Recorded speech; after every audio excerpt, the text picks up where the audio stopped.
Okay, so we are starting on our cake. What I just finished doing was cutting the pattern, and all I did was fold my little guy in half and make a cut and open it up, and that is my pattern. So that's going to be his collar that goes around my 10-inch cake. Okay, the 6-inch will sit on here, and this will drape over where that line is. That's where it drapes over the 10-inch. Okay, and then there are going to be little bells hanging off that my assistant gets to make. Ha ha ha. And so that's how we did that. Yes, and she's going to show you how she did it. She's going to go ahead and roll it with the pasta machine, which I think you guys can figure out. You don't have to roll it with the pasta. You can just roll it. Yeah, she just had a bunch to do, so she didn't with the pasta machine. Oops, a little bit longer. Say, what are you needing, Tami? Oh, I've got Rice Krispie treats. I'm going to show you that in a sec. She's going to show you how she cut these out. And we cut 12 of these. Now, an option is that, yeah, you can unfold the pattern and you can actually roll a large piece of fondant and cut it out.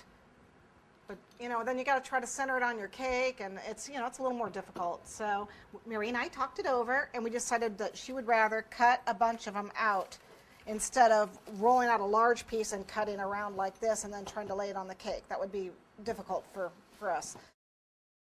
Okay, so what I'm going to do now is make the horns, or whatever those thingies are that come out of the top of the Jester's hat. I'm going to make 3 of them, and we're kind of having an issue when I was developing this cake with it being very heavy. So I was going to make it out of Rice Krispie treats. It was still pretty heavy, so I made it out of straight fondant, and of course it rained for a week in San Diego solid, and so they weren't drying. So I've got 2 options today. We're going to try them both.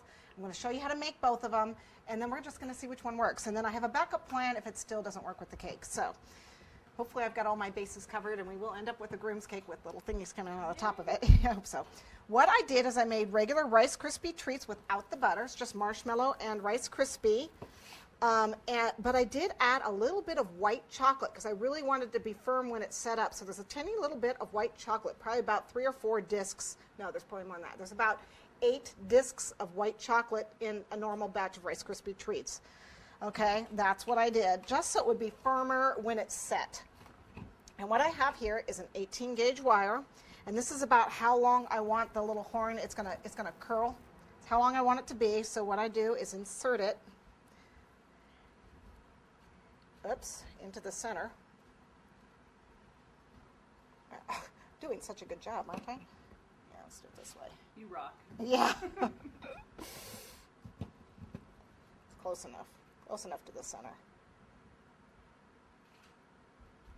Oh, well, that's just going to have to do. We'll just shape it around it. And what we want to do is roll it out on this wire. And it's really needs to be warmer. It's stiff. I like to work with it while it's warm. It's a little cool, so it's going to be a little harder to form. But you just keep squeezing it. It's going to be thicker here and thinner here. You just keep squeezing it and rolling it, and making it longer and longer and longer.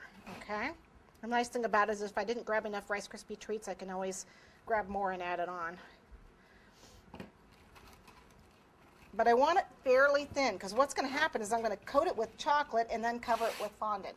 So it's going to be, pretty heavy and pretty thick by the time I'm done with it. So if I do this kind of thin, it'll get thicker and thicker as we go, as we coat it with chocolate and